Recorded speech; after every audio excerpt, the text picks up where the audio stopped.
galerinha da Escola Moisés Barbosa, sou a professora Maciele de Ciências e hoje a gente vai corrigir a nossa atividade sobre fatores bióticos e abióticos e a diversidade dos ecossistemas, ok? Na primeira questão eu pedi para vocês definirem biosfera. Definir é dizer o que é. E biosfera é o conjunto de todas as partes do planeta Terra onde existe ou pode existir vida. E aí a gente tem as regiões da litosfera, hidrosfera e atmosfera.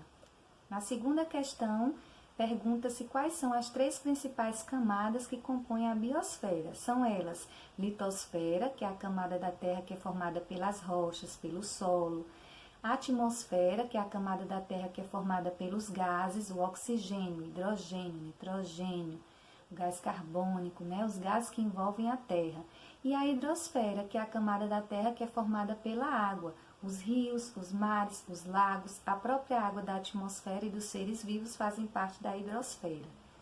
Na terceira questão, eu pedi na letra A para vocês definirem população. População é o conjunto de indivíduos de uma mesma espécie que vivem em uma mesma área em um determinado período de tempo. Na letra B, comunidade. Comunidade é o conjunto de populações de diversas espécies que vivem em uma mesma região no mesmo período.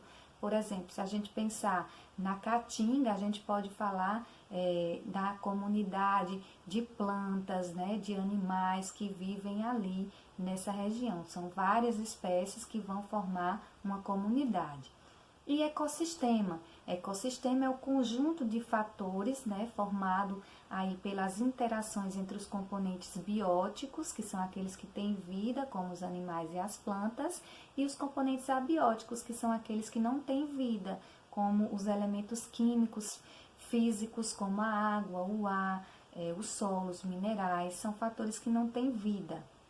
Na quarta questão, eu pedi para vocês assinalarem a alternativa que vai completar a seguinte frase: em uma cadeia alimentar, os consumidores primários se alimentam dos produtores, pois eles são seres autótrofos, capazes de produzirem o próprio alimento e sempre ocupam o primeiro nível trófico de qualquer cadeia alimentar. Como vocês viram, a resposta está na alternativa A. Na quinta questão, era para vocês observarem a imagem e, de acordo com a imagem, dizer quem é. Na letra A, o organismo produtor. O organismo produtor é sempre aquele que produz o próprio alimento. Nesse caso aí da imagem, as plantas. Na letra B, o consumidor primário. O consumidor primário é aquele que se alimenta do produtor. Nesse caso aí da imagem, os insetos. Na letra C, o consumidor secundário. O consumidor secundário é aquele que se alimenta do consumidor primário, nesse caso aí os pássaros.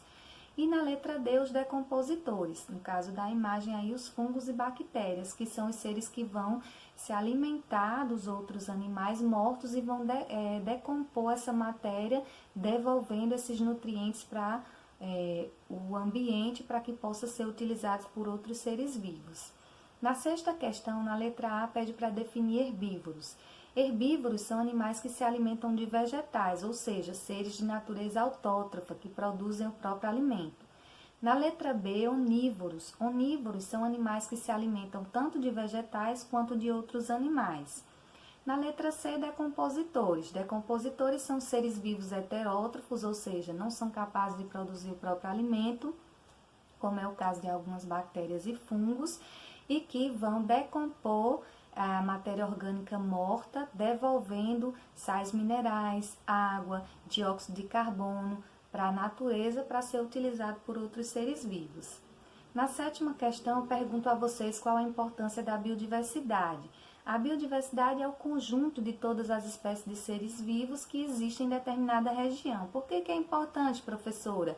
Porque todos os organismos vivos, eles necessitam da biodiversidade.